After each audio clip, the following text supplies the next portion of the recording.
guys re-promoted your content pyramid thesis on LinkedIn. Yes. Can you briefly take everybody through the notion of what the content I believe that if you about? have a podcast like you do right now, or you do a GaryVee like I do, that if you create a macro piece of content, 12 hours of filming, a singular keynote, a 1 hour podcast, that if you start with that hero piece of content, you can then make 7, 23, 84, like in that example in the deck, pieces of content that then go live contextual.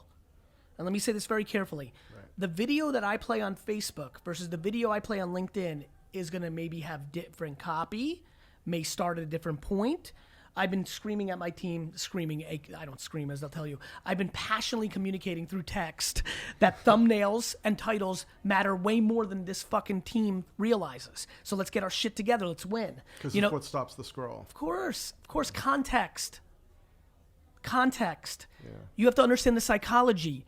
You on LinkedIn is different than you on Instagram. When I just said that to everybody, you on LinkedIn is different than you on Instagram. Of course it is. Yeah. When you're on LinkedIn going through content, you're thinking about your career ambitions.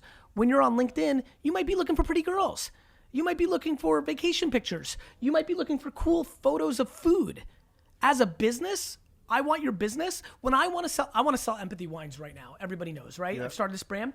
When I'm doing content on LinkedIn, I'm saying, hey guys, do you need to buy gifts for clients? Because that's LinkedIn context. Right. When I'm on Instagram, I'm like, hey, do you go to the pool and a float of a swan in the pool and you need some rosé and like you're going to be in Ibiza or Coachella? So like, it's different. Yeah. But Johnny and Susan both go to LinkedIn and to Instagram. Right. It's my job to make the creative. Yeah. So punchline being, if I film everything, if I have a podcast, if I film my keynote, if I film my meetings, do I then get 11 pieces of content, 4 for Instagram, 7 for Twitter, a LinkedIn post, a YouTube video? Do I strip the audio and make it my daily podcast? I have a top 75 podcast in the world, and I don't sit down and do a podcast. Let me just say that one more time for the kids in the back.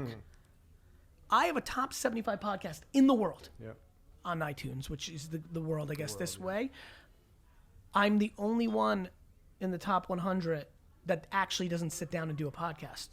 It is the stripped audio from my day-to-day. Yeah. That's a big deal. Yeah. And it's we're kind of now, I'm getting a little serious. I made it quiet. Like, I'm delivering that because that's what my content pyramid's about, which is I'm busy. I'm the CEO of a 900-person company, multiple companies under the Vaynerchuk world. I'm busy every minute. You can see what's going on here. Yep. Like, I've got 17 things on the back of this. It's already, 6:49 p.m. My day's just starting. Yeah. And yet I'm producing more content than almost any human on earth. Yeah. Like that's a commitment to realizing how important it is. Right. So what I want to ask, because people's heads are probably spinning now, is for those like me who don't have a 30, 40 person team. They do what I did from 2006 to 2015. Give context to that. That's it. Everybody who's listening, the excuse in the market now is, well, Gary has a huge team. But I didn't for the first 9 years of my career. Yeah. I did it. So how do you create from the pillar piece of content to all of the contextual macro pieces where you need to create the right micro pieces for LinkedIn? You allocate 4 hours. Of your own. Just allocate hours of your own time. Learn the tools. From 2007 to 2011, I got home at 8 o'clock at night, hung out with my wife for an hour, and from 9 p.m. to 2 in the morning, I replied to people on Twitter. Every night. Because I was hungry and ambitious. And I wanted to be professionally successful, and it was fun. Yeah. And I know that nobody wins if you don't put in the work. Yeah. So team or no team, no excuse. Of course not. Not with a phone. Right. I wish I had this iPhone. Yeah. Are you nuts? Right. You can sit on the I started on Twitter on desktop. Yeah. Let me just say it one more time, because I guess that's why I'm doing this interview. I did Twitter on desktop. Give me a phone? Yeah. Right. Are you nuts? Give me a phone that's this powerful? Filters? Get out of here.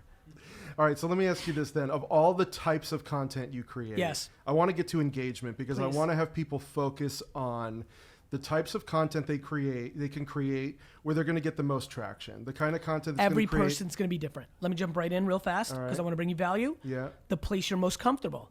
If you're uncomfortable in front of a video camera, you're not going to make good video content. if you're great at random ideas while you're driving and you can go to the Memos app on your phone and just spit it, pontificate with an incredibly articulate lecture for 7.3 minutes, and it's profound and insightful in your craft as a SaaS salesman or a real estate networker, or whatever you may be, well then podcast is going to work for you. If you're a remarkable writer, where you get a nice glass of wine in your home office at 8:30 p.m. after a day of work, and you write 7 gorgeous paragraphs of IT consulting behaviors, you'll win on written on LinkedIn. Yeah. If you're a super creative videographer and you just see something that I can't see when you're walking down the street, you're going to win on Instagram. Right. Got it? Yeah. So really reverse engineering your talent. To focus on what you're good at, not worrying about video does there is better no right than way. audio. Of course it doesn't. Yeah. There's no right way. Yeah. There's only what you're best at. There's no best way to do content. There's the thing that you're best at to do content.